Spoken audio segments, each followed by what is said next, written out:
Bom, não é simples responder essa pergunta. Primeiro passo: o que é narcisismo? O narcisismo é um comportamento.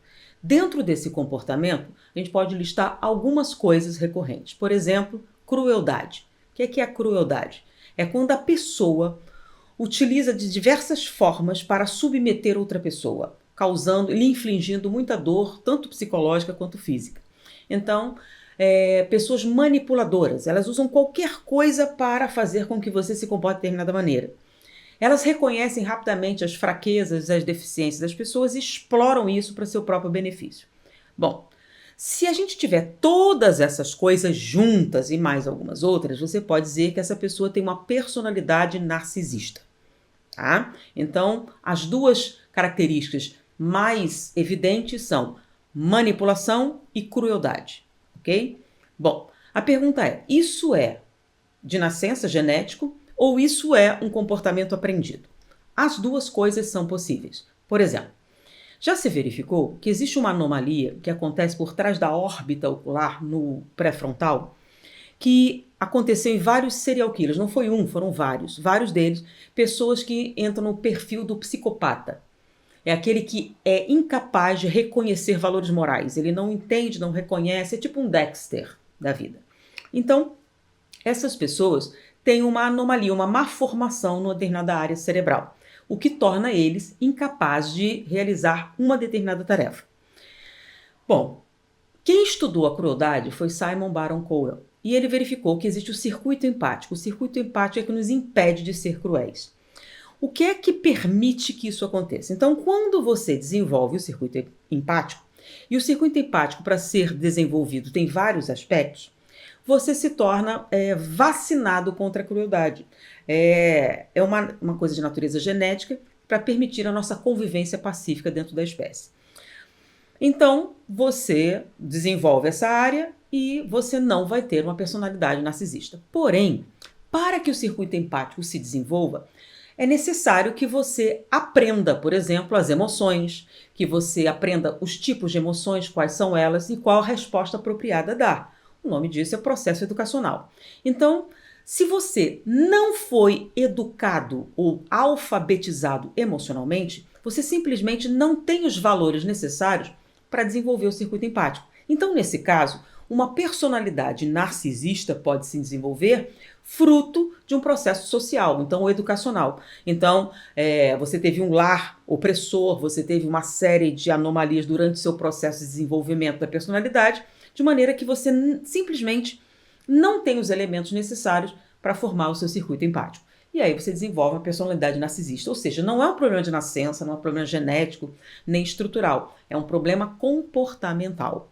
Agora, você tem um lar perfeito, foi tudo ótimo, mas você não consegue desenvolver o circuito empático. Você pode ter essa anomalia estrutural. Essa anomalia estrutural, mesmo que os elementos que permitem o desenvolvimento do circuito empático sejam oferecidos, você não consegue organizá-los e utilizar.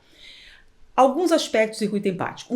É o reconhecimento das emoções. Então, existe uma parte do cérebro que reconhece as chamadas emoções humanas. Então, é uma coisa visual, você reconhece, cataloga e associa uma resposta. Então, faz parte do circuito empático essa integração de todas essas coisas. Se o fator integrador do caráter, que é a área cerebral que muitos psicopatas serial killers têm uma alteração, se ela está intacta, todas essas áreas se cruzam e você, então, seria uma pessoa normal. Isso se você tem um problema estrutural. Você não tem um problema estrutural, mas tem um comportamento narcisista, então a causa é faltaram os elementos. Então, por exemplo, uma criança que foi criada totalmente isolada, ou uma criança que foi extremamente oprimida, ou o mais simples ainda, não foi exposta à convivência, porque o circuito empático ele se desenvolve com a convivência. Então, se você não tem convivência social, você pode desenvolver uma personalidade narcisista.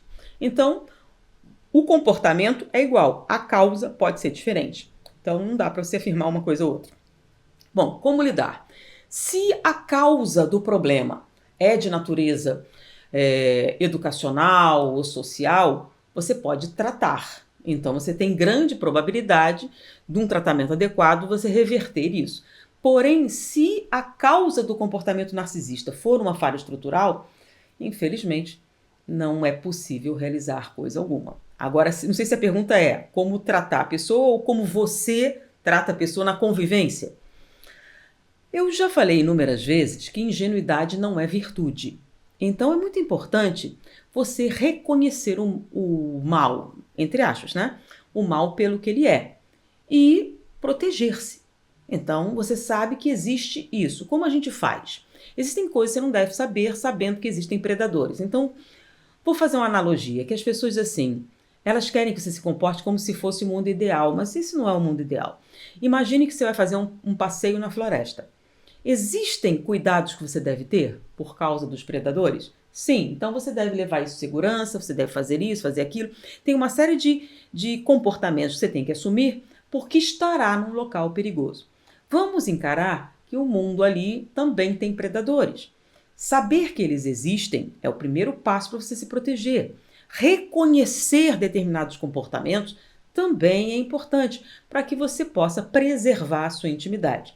Normalmente, uma das características da pessoa, né, ele tem inteligência, normalmente inteligência afiada. Os psicopatas também têm um QI muito alto. Então, eles reconhecem vítimas em potencial muito facilmente.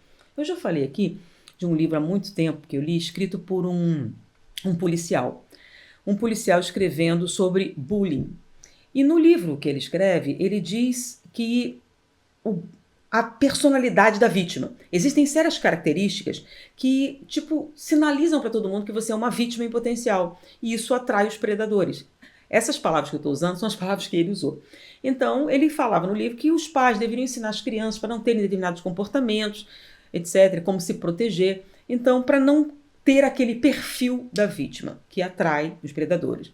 Porque uma das coisas que acontecem também é que muitos deles são covardes. Então, eles jogam para ganhar. Então, ele procura uma vítima, entendeu? Alguém que se alinhe dentro das características que ele precisa para explorar com facilidade. Então, você não sinalizar isso é muito útil. Ah, mas isso não está certo. Eu não disse que estava certo. Estou dizendo que essa é a realidade. O certo seria você ser livre, de se comportar e agir como quisesse, sem ser penalizado por isso. Mas a realidade é que no mundo existem predadores de 4 patas e de 2 patas, e você deve saber lidar com eles. Então, se você vai na floresta que tem predadores de 4 patas, você não aprende quais as precauções você tem que tomar? Da mesma maneira, com os predadores de 2 patas, você tem que aprender quais são os passos que você tem que dar para preservar a sua intimidade. Reconhecendo uma personalidade narcisista, o ideal é que você se afaste, tá? Inclusive, você não sabe dizer se a pessoa tem uma anomalia ou não, então o ideal é que você se afaste, uma vez que você reconheça os padrões desse comportamento. Mas se você é uma criança e você está vendo isso acontecer, aí os órgãos competentes, você vê a crueldade, porque hoje em dia a crueldade não é somente física, você tem a crueldade mental. Então, você reconhecendo os sinais disso, você pode pedir ajuda. Então, nesse caso, agora, se a pessoa é narcisista por causa de um processo educacional, aí tem tratamentos que podem ser eficazes para o atendimento dessas pessoas. Eu acho que a pergunta é essa, espero ter sido útil.